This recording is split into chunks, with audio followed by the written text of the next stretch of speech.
What's going on, you all? Coach Reese here, Prophletics Fitness and Athletic Performance, coming to you today to finally start talking about exercises. Now, before we get too deep into it though, what I really want to do is make sure that you have the basic foundation and the basic principles.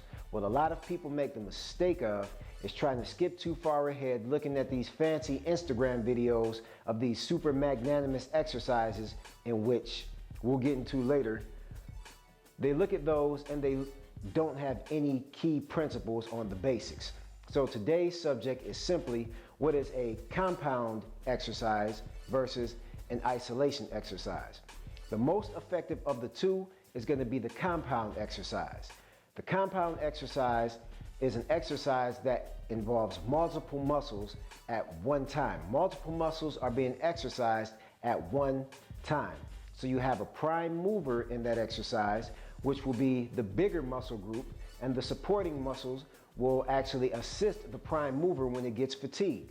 So let's say, for instance, we're talking about a push-up. So in a push-up, your muscles being worked is your chest, your shoulders, and your triceps. But the prime mover, which is the larger muscle group, is the chest. So after the chest starts getting fatigued, you've got your supporting muscles that actually kick in and help finish the movements, which are your shoulders and your triceps. So with you working that many muscles at one time, you're actually going to have a higher caloric deficit during the workout and after, while these muscles are broken down and trying to recover. When you're doing your back, let's say at the gym, or you're doing pull-ups. When you're doing pull-ups, your prime mover is going to be your lats, your laterals, your back, the wings, whatever you want to call it. And the secondary muscles that help out are going to be your rear delts and your biceps. So you have another muscle or another compound exercise that works three muscles at one time. With you doing that, you're going to have a higher caloric deficit during and after the workout. So the prime mover is going to be your back. When your back starts getting fatigued, or your lats start getting fatigued, you're going to start feeling it in your shoulders and your biceps. These are very important to do. Your compound movements definitely trump and supersede isolation movements. The king, in my opinion, of compound movements is simply the squat, be it body weighted or be it weighted. Your quads, four. You have four muscles that are being worked there. They have the supporting muscle groups of your glutes, a little bit of your calves, a little bit of your core, things of that nature, because you've got to keep your body erect and upright to actually squat correctly. So you have all of these things going on in that one area. So you've got your prime movers and you've got your supporting muscle groups.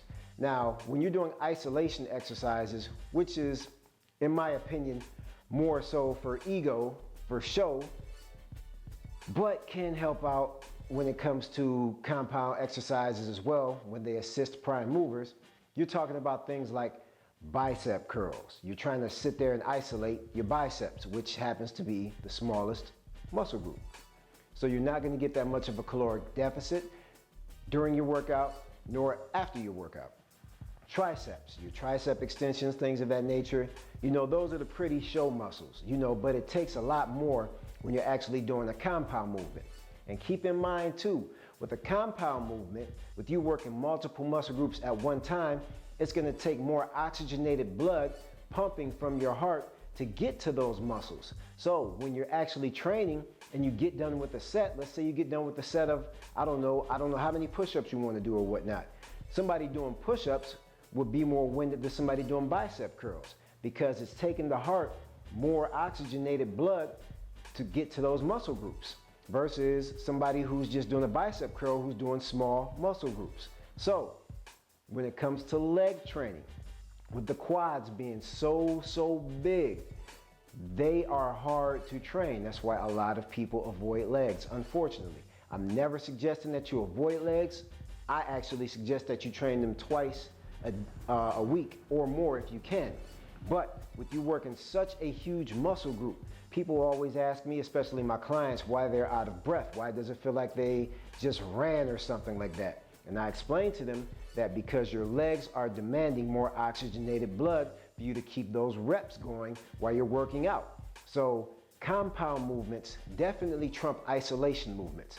So important compound movements that you can do at home are body weighted squats and push-ups. There are so many variations of body weighted squats and push-ups that you can do, it's ridiculous.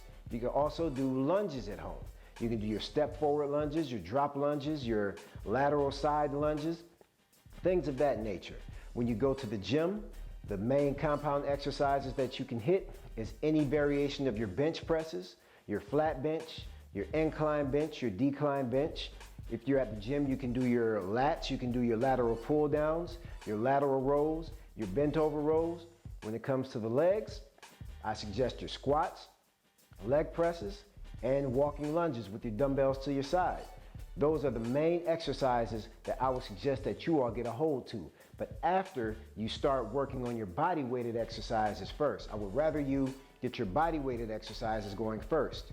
Reason being, when you're doing body weighted exercises, you don't have to lay down to do an exercise.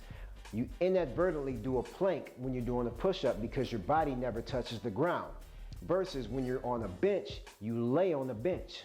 You disengage your core more. So therefore, you've got more involved when you're doing a push-up of such. The only exercises that do not really involve a lot of laying down when you're going to the gym is your deadlifts, your squats, and your lunges. So hopefully this gives you a little bit of foundation on exercises. Hopefully you look into things yourself. Maybe you're finding other compound exercises that may work for you, but always choose compound over isolation for the best results. All right? If you have not, please like, please share, please subscribe. If you have any questions, any complaints, concerns, or anything that you want me to shoot a video on, please comment below. All right?